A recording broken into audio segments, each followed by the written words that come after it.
President of the Nation of Islam, and the Most Honorable Louis Farrakhan. Brother Tyrone, I really, really want you to know how much I appreciate you and how much I appreciate the Nation of Islam Dayton Study Group. When we first started doing our work and we needed you, you were there. You've always been there to have FOI at our meetings, you know, when it would get a little rough. You know, our work is not popular and for some people, and that's okay. I think a lot of revolutionary people, or a lot of revolutionary-minded people, can be also divisive figures, and I'm okay with that. I want to thank the larger community and for people, especially the parents that I have worked with in this community and their children. Ebony, thank you so much for being here.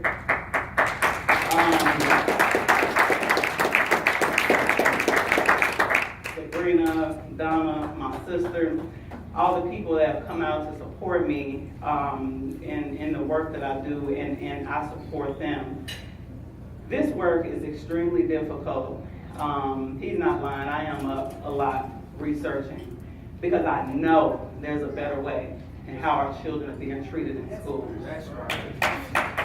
The area of education for me is so important because I feel like if our young people, if our children don't have an education, what are their life outcomes like?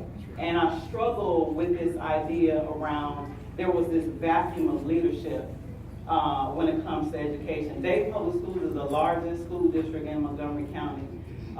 Majority African American, we know that. And yet, and still, there was very little, if any, organizing and advocacy on behalf of our children.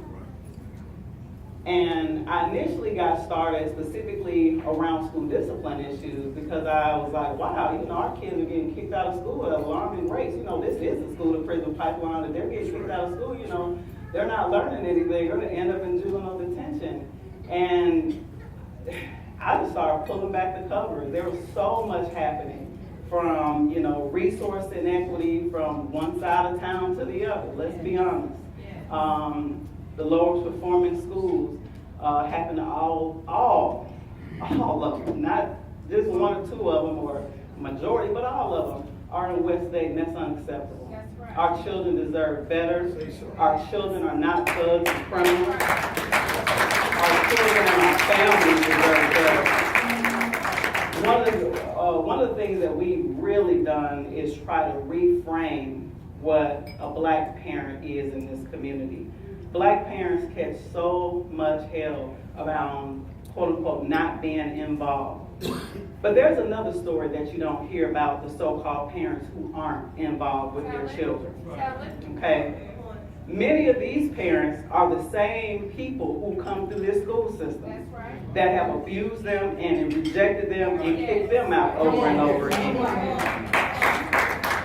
Not only that, you run up against administrators and some teachers who are totally disrespectful and disregard the parents because they're poor and black. And feel like because they're poor and black, they don't deserve dignity and respect and to be listened to. That's unacceptable for me. I want everybody in this room to understand I'm going to always, if I stand by myself, stand up for the least of these in this community. Stand up for parents and children who do not have a voice. Someone mentioned earlier about children hurting. You would not believe how many people in this community is hurting. You would not believe how many children are struggling with suicidal thoughts. The parents feel dejected, rejected, and being blamed for the problems that they didn't create. The issues that's going on in this community is absolutely systemic. I'm a student of history. This didn't happen overnight. There's something called redlining. There's something called disinvestment in the community. West Dayton not only is not invested in, but it's been a community for the last several decades that has been disinvested in. And then you turn around and you expect children to be able to come to school and pass tests and perform. You turn around and blame the same parents that live in this community that don't get the support that they need. That's unacceptable. We got to begin to think differently about our community.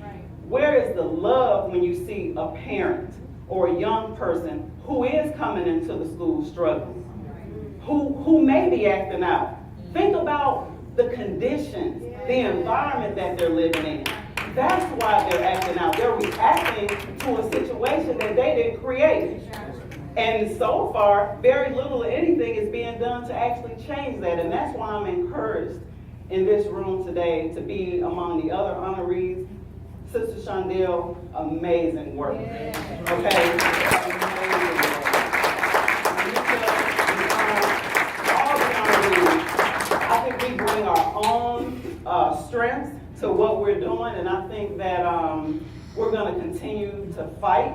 I know I'm going to continue to fight, and to that end, one of the things that Racial Justice Now is doing, because of the pain that we see in the community, all of our work so far has been focused on systemic changes, not individual behavior.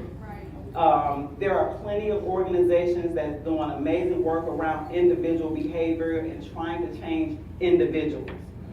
But you will be hard-pressed to find organizations who are not connected to the city or the county or the state holding them accountable. That's a little hard when you connected to them to hold them accountable, right? If you're getting funding from them to hold them accountable. And I think that's why Racial Justice Now stands out, is because we're a totally independent organization, as our mission states, holding the individuals in power accountable. People on the school board hold power. People on the city commission hold power. These individuals need to hear from this community more often about what's happening in our community. Don't just vote and go back and sit down. You really do have to advocate and make the resources that we know that are out there, right? We know they're out there because we see what's happening in other parts of town, downtown. You know, we know that it's out there. But we can't allow white supremacy and systemic racism to continue to disinvest in our communities if we love our children who are our future.